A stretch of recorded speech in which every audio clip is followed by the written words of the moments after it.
right, so this is a quick video tutorial kind of outlining what students will be doing during the Seesaw e-learning day.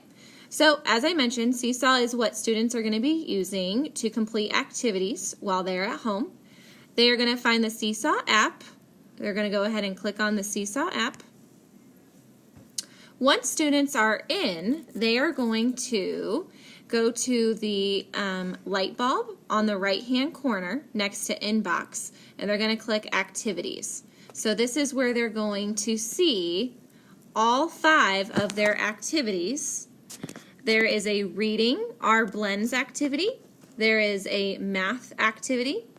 There is a Science activity where they're going to be doing solids. And then there is a Spelling ABC Order activity and Reading a Story of the Week, How Animals Communicate.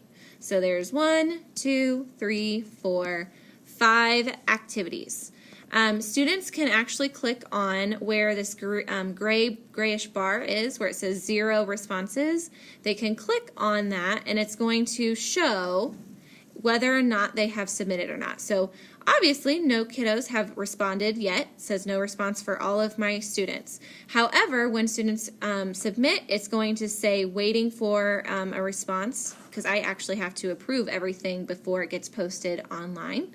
But this is a quick way for you as the parent to see, yes, that they have completed each of the 5 activities. And we actually practiced that today so students know how to go in and check that themselves. So once they get all 5 of those activities done, they are done.